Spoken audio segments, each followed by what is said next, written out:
Welcome to Waiting on Superheroes, a podcast created to call world changers, catalysts, and entrepreneurs to action. Listen to their journeys, failures, and moments of triumph. This podcast will encourage you to stop waiting on superheroes and help you realize that your greatest frustration is something you were put here to solve. And now, your host, Dario Inspires.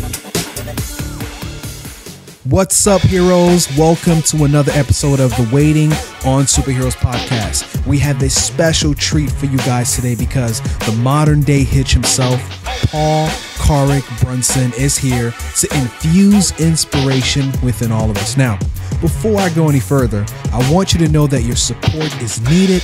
And listen, it keeps this show going. So please stop by iTunes, subscribe, and leave us a review. Now, today's guest is the star matchmaker of Oprah Winfrey Network's Love Town USA. He's a personal branding expert. He's also the host of Mentor Monday and author of It's Complicated, but It Doesn't Have to Be. Paul C. Brunson, also known as the modern day Hitch, has gained international recognition as one of the most successful matchmakers and relationship coaches in the world. Paul has provided matchmaking and coaching services to more than 270 clients. He has matched dates for more than 3,000 people throughout the world through live events and social media. Paul's unparalleled ability of successful matchmaking and coaching comes from really knowing and understanding his clients and their needs. Heroes, without any further ado, I'm extremely excited to introduce the modern day Hitch himself, Paul Brunson. Paul, let us know, are you ready to inspire? I'm ready to rock. Let's do it, Dario. Thank you for having me, by the way. Awesome. And thanks for being on the show. Now, Paul, I've given our listeners just a little overview about you. So take a minute, tell us about you personally, then give us a little overview about what you do. Take it away. Yeah, gotcha. So my name is Paul Brunson. What's interesting is I kind of get pigeonholed into a little bit of everything. So people are like, are you a matchmaker? Are you just an entrepreneur? You know, are you, what are you? And what's really cool is I'm like whoever I choose to be on any given day. Right. And that's how I like to title myself is I operate as an entrepreneur. But someday I'm just wearing, you know, the daddy cap and I'm doing no business, you know, and someday I'm focusing on the matchmaking. Sometimes, you know, I'm working on television. I'm the TV guy. So I like to have that flexibility, and I think that's inherent in having a lifestyle business. But I like to just not qualify myself as anyone in particular and really just say, you know, my name is Paul Brunson. By the way, the Paul Brunson, just real quick, I got to just say this, is that I normally go with the Paul Brunson because when I started getting going with personal branding about 5 years ago, I put my name into Google and I put just Paul Brunson in there just to see who else was out there. Right. The number one search for Paul Brunson was this guy who looked just like me. He was my age. He lived in Maryland, and I live in D.C., so we live in the same area. No way. And he was a notorious drug dealer. Oh. So I thought to myself, okay, I got to switch it up a little bit, you know, and differentiate myself. So that's why I pulled out my middle name. So that's why you see Paul C. Brunson or Paul Brunson everywhere. Wow, thanks for sharing that, Paul. And I'm glad you told me that because I'm sitting here like, okay, do I put it Paul C. Brunson or Paul Brunson? So thanks for that. But it's crazy, a drug dealer, right? Crazy. Yeah, a little bit more. He's like a drug dealer plus. What? He's good at. I'll say he's really good at what he does. Unbelievable. So, Paul, now, before we go any further into the show, we like to start off with a life quote. So, Paul, share with us a quote that really resonates with you and give us an example of how you've applied it along your journey. Oh, man, so many good quotes. You know what? I think the most applicable to my everyday kind of grind is Nike's Just Do It. You know, it's so simple, but yet just doing it is kind of the mantra that runs in my mind whenever I'm considering doing something or not. You know, we always have that point in time where we think, okay, is this a project we should go forward on? Should we not? Fear sets in, you know, naysayers set in, and then you become reluctant to do it. Right. With that mantra running in my mind, just do it, I normally just do it. and I typically give everything a try once. And so that has, it's definitely created a lot of failures, from a certain extent, but what is a failure but a lesson, and I also love the mantra, and it kind of runs with just do it, is fail fast to succeed faster. And if you're just doing it and you're pushing yourself out there, you'll find that even a failure is a lesson. So you normally win anyway. Awesome. Just do it. Perfect advice, perfect quote for our audience, Paul. Now, you're a father, you're a husband, entrepreneur, and a matchmaker, but we also know that requires a lot of discipline. According to time management expert Laura Vanderkamp, she says this: mornings hold the key to taking control of our schedules. If we use them wisely, we can build habits that will allow us to lead more happier, more healthier lives. Paul, give us a run through of what your morning routines look like. Oh, man. This is where I'm going to completely let you down, Dario. I'm going to let the whole audience down. No, it's okay. I'm a mess in the morning. Because maybe if I clean up my morning, I'll be a lot better. I'm really a mess. I am more so, I'm going to get everything done before I go to sleep, or I'm not going to go to sleep type of guy, right? So I do it all before I hit the bed. And then when I wake up, what ends up happening is because I'm a dad now twice over. I've got a 3-year-old and a 5-month-old. Congratulations, by the way. Thank you, man. Thank you. It's good stuff, by the way. Really good stuff. My morning is really consumed with my sons, in particular my oldest son, because I'm responsible for getting him ready for school and bringing him to school. So I do everything at night, and what I mean by that is I do all of my so kind of like my end of night routine is once I've got the quote unquote work done, I listen to a couple podcasts. Right. I love podcasts now. Do some reading. I'll work out. Like I'm the 2 a.m. I'll work out guy. What? Literally. Yeah. I will. Wow. I will literally go work out at 2 a.m.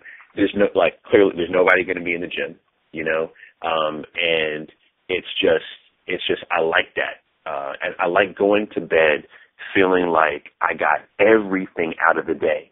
And it almost inspires me the next day, because if I only have, say, and it's not often that I'll sleep for 2 to 3 hours, but if it is like a 2 to 3 hour sleep night and I wake up, I'm typically energized because I'm thinking, okay, I did everything possible I could have done yesterday, and that motivates me today. So my morning routine is let me get up and take care of my kids and my wife. Right. And then I typically start my work routine at about 10:30, 11. So I'm a late starter on quote unquote work. It's about that time when I sit down in front of my computer and get going. Awesome, Paul. Now, I don't feel bad because I've interviewed several entrepreneurs, world changers, and catalysts, and they all have the same story. I'm like, you know what? These guys are rocking it out there. They're making a huge difference. They've got a morning story to tell me. Nothing, Paul. So, you're amongst a huge array of people who are making huge changes out there. So don't feel bad. Now, this is one of my most favorite parts of the show. And Paul, this is where we talk about the valleys, the obstacles, and the big F word, failure. Anyone who desires to be a world changer, a leader, and a catalyst will encounter temporary seasons of being stuck in a valley, tackling seemingly immovable obstacles and failure. Paul, take us to that time and tell us how you overcame and the lessons you learned. Oh, man. So I'm sure with all the great folks that you've interviewed, Dario, and you'll continue to interview, right? Everyone has fought through continual adversity, right? Absolutely. And that's really how you can, it's interesting. There's this thought that grit cannot be developed, and grittiness is really the key to, or the common thread to success. And I think that, grittiness comes with basically being in lots and lots and lots of circumstances of adversity. So I think it can be developed, and I've had a ton. But when I think of, some of my, I guess, top obstacles, I'd say, just going to school. Like when I say going to school is going to college and getting out of college. Wow. And what I mean by that is when I was in high school, and I'm sure this is a lot of folks that are listening to this can know or went through this, is I wasn't the guy that was supposed to go to college. You know, by the time I got to my senior year, my grades were terrible. My SAT scores were terrible. I was actually accepted into colleges in my junior year, and my senior year was so bad that a lot of schools had revoked the acceptance. Wow. And yeah, and it got to the point where at the like midway through my senior year, you know, my counselors were trying to say, hey, you know, maybe the military is better for you to do it. You know, maybe you should do something else, like, you know, pick up a trade like plumbing. I had, at that time, I only had one school out of 6 who had previously accepted me that had kept the acceptance, but it was conditional. And I was in a really tough spot. But, you know, my mother and father were like, you know what? You are going to school. Like, there was no question. And they were like, you need to figure this out. And what I ended up doing is I went to, I applied to Old Dominion University. Junior year, got accepted. Senior year, they pulled it back. I remember literally going to Norfolk, Virginia. So at that time, we lived in the D.C. area, drove down to Norfolk, Virginia, and met with the admissions, one of the admissions folks, and met with them. And then I had said something in that interview that made them think, oh, you know what, you probably should also talk to, you know, so-and-so who also is in the admissions department. So I ended up talking to so-and-so. Long story short is I was accepted. I was re-accepted back into Old Dominion, and I ended up going to the school. But what that taught me, and I'll never, ever forget this, and I've continued to use this in my career, is that especially in this digital age, we often think that if we are communicating with someone online, right, via inbox messages or, you know, via DMs on Twitter or whatever it may be, that we actually have a connection with them. But the truth of the matter is you don't, right? Wow. You don't have a connection with that person. You need to actually see them and touch them and be in their airspace, you know? Right. That's how you truly build a rapport.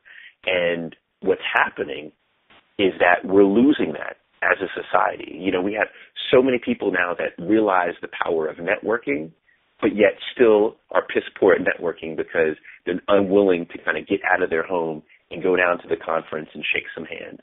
That's true. And not that that's all that networking is about, but just the value that we place on true human interaction. And ultimately, I never would have been accepted to Old Dominion if I hadn't gone down there, you know, told my story and really built a one-on-one rapport. And, you know, and ultimately Old Dominion changed my life. I mean, I met my wife at Old Dominion. Awesome. So, nice. Yeah, and so you know, that's one obstacle that I was able to break through connecting with people one-on-one, opposed to just, hey, I'm going to lob this in via phone call. And that's a great lesson that I have used throughout my career. Awesome. The power of true human interaction. Definitely something our generation needs to learn. Now, Paul, we're going to take another step to the next part of the show. And this is where we talk about the frustration. In the midst of my search for purpose, a wise man once told me, your greatest frustration is something you were put here to solve. Paul, tell us what was your greatest frustration. Then take us back to that moment and share with us the steps you took to develop the solutions. Oh, man, great. You see, you asked for greatest frustration. Greatest frustration. Greatest frustration was not being able to get the coffee machine to work this morning. That's the greatest right now. Because, you know, when you got 3 hours of sleep and you have 2 kids, you need... Right, absolutely. Man, greatest, definitely greatest is what led me into my current career path. So, you know, about 6 years ago, I was, my kind of quote-unquote day job is I was working for a very wealthy Turkish family. And I was, you know, I'd gone to business school, did all that. And so I was managing all of their investments in the United States. And at night, like quote unquote at night, you know, I'm Jamaican, so, you know, we had at least, got to have at least 5 jobs. And so, right. You know, my 4th job was this, a nonprofit organization. And we would provide test prep to kind of underserved students, like kids coming from low-income households. And in D.C., that's mostly African-American, Latino students coming from these households. And we ran the summer camp. We found out that not one of these 100 students had two parents in the household. Wow. Not one. And it really, that knowing that not having two parents in the household clearly has an impact on us as, socially, academically, just across the board. Knowing also that I had the blessings of growing up in a two-parent household. I had both, mom and dad in the household, and I had grandma and grandpa in both households, Wow. And I saw how that truly benefited me, versus a lot of the friends that I had growing up who didn't have, that blessing. And so that was a real problem and a frustration that I wanted to create a solution to. And I didn't necessarily know how I was going to solve it, and it took about a year, right, to sit and let that frustration just kind of noodle in my mind a little bit. Right. But, taking that incident, taking, all of the history that I had, with regard to friends and family members who didn't have two parents in the household, all of the work that I had done around service work, around community building and education of youth, even thinking about the frustrations I had in my current job, in previous job in terms of investing, and, this whole Sunday anxiety thing of, knowing that every Sunday I would then enter Monday knowing that I wasn't doing what I was passionate about. And it just gave me anxiety, like it hurt, to know that I was getting ready to go do a job that I just wasn't passionate about. And so all of that, kind of culminated in 2009. And I realized that I needed to do something that I was passionate about. And I quit my job. My wife liquidated her 401k because I didn't have much of a retirement at all. And I just went hard.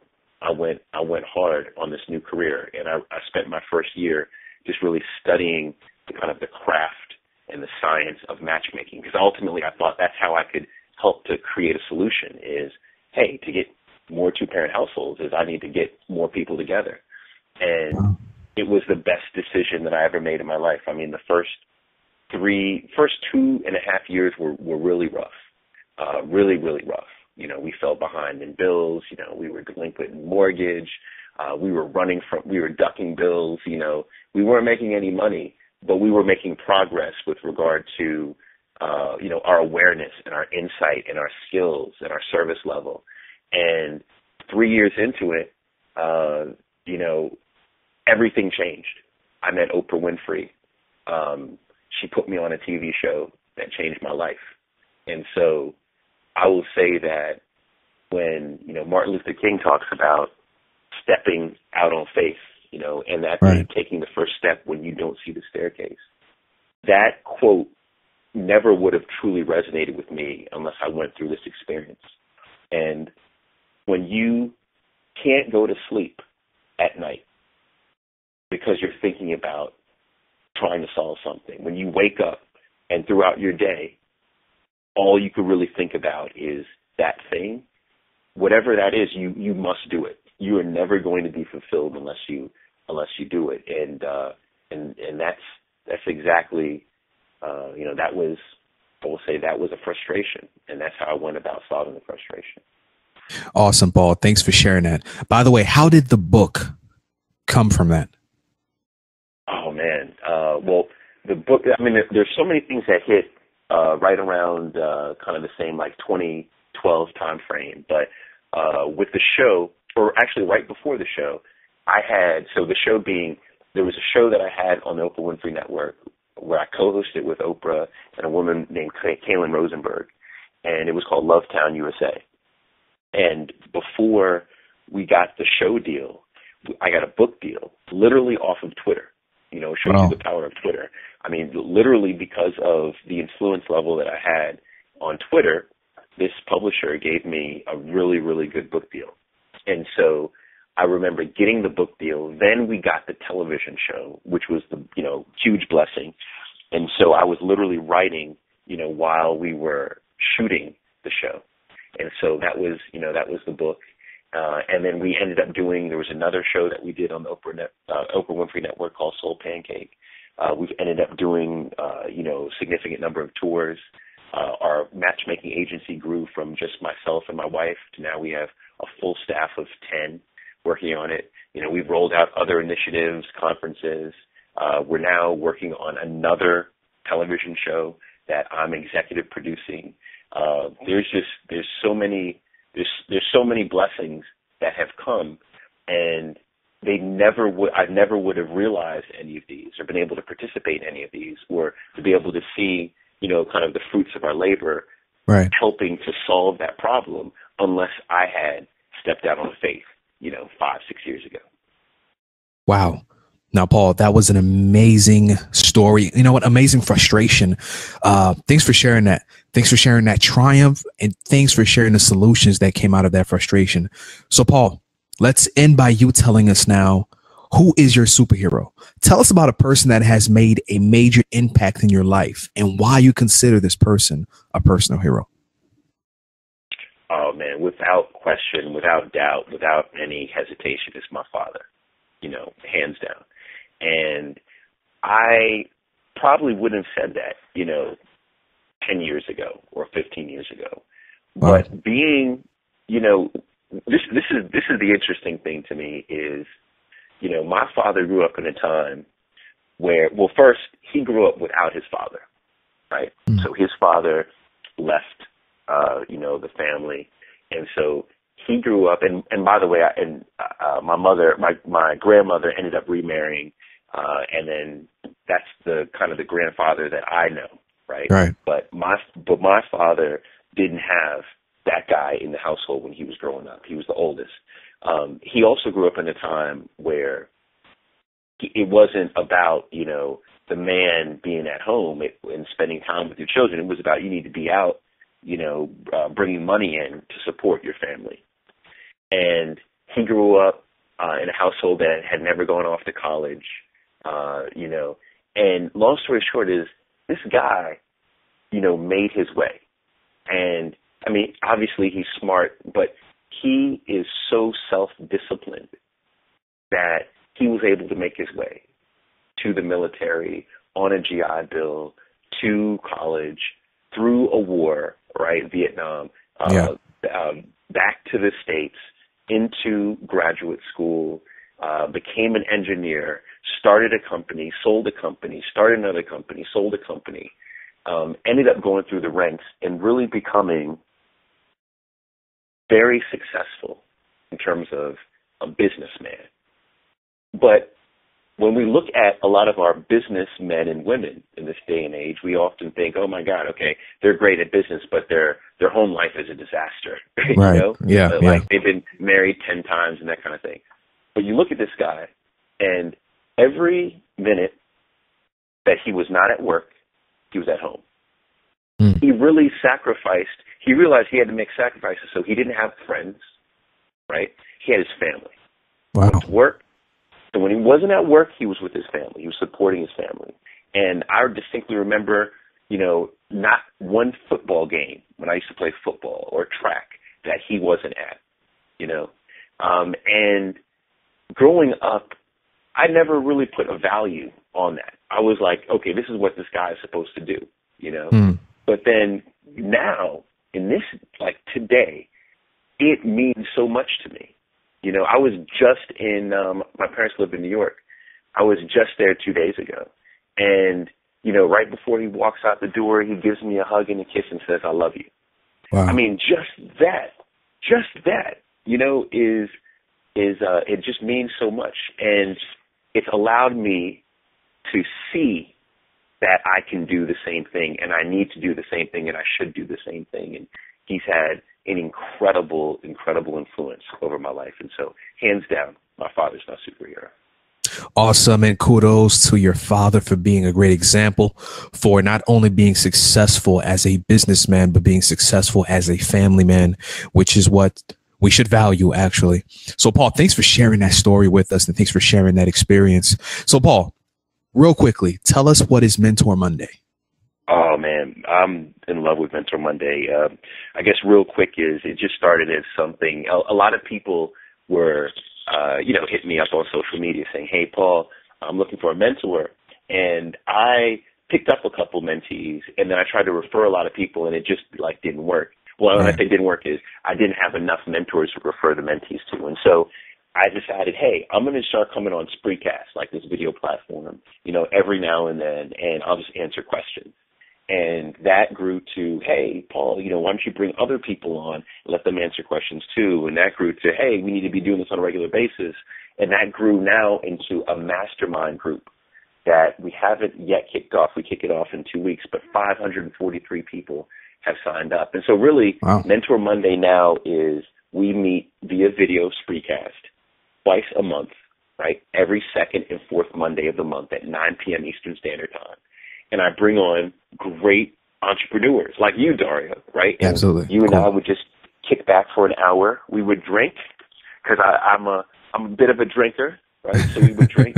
One of my favorites, like a Red Stripe or something. My favorite drink, by the way, is Red Stripe and Greenwich. It's always Red Stripe, Paul. It's never anything else. Yeah. Yeah. And, and we just have a good time, and we get empowered, and it's a great way to start off our week.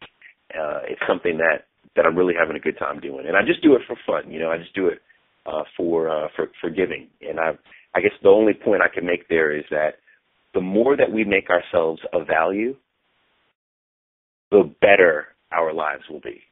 And that's something, again, that I heard early on in my life, didn't necessarily believe it, started practicing it, and it's the truth, is you put that value kind of out into the world, it'll come right back to you, and it'll come back to you exponentially. So whatever you do, whatever in your job, in your your entrepreneurship, in your marriage, in your family, whatever it may be, make yourself of value.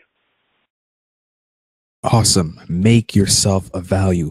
Paul, for a moment, tell us where we can learn more about you and keep up with your inspiring journey.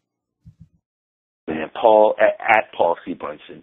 I'm pretty much, I try to be everywhere at Paul C. Brunson. So on Twitter or Instagram or Facebook or LinkedIn, just at Paul C. Brunson, Paul C. Brunson. Thanks, Paul. Well, that was an amazing interview. I pretty much got more. We got more than we bargained for.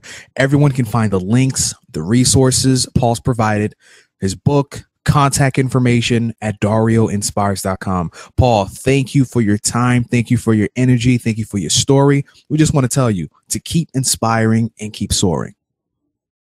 Oh, man. Thank you. Dario, I'm going to say this. You got the perfect podcast voice, man. Right? I think everybody can agree with that. You are, I'm telling you, I've done several of these. Right. You are on top of things, man. So thank you, sir. Thank you. Really appreciate it. It means a lot. Thank you for having me. Thanks. Yeah. Thanks so much for listening to Waiting on Superheroes with your host, Dario Inspires, the podcast created to call world changers, catalysts, and entrepreneurs to action. We'll see you next time.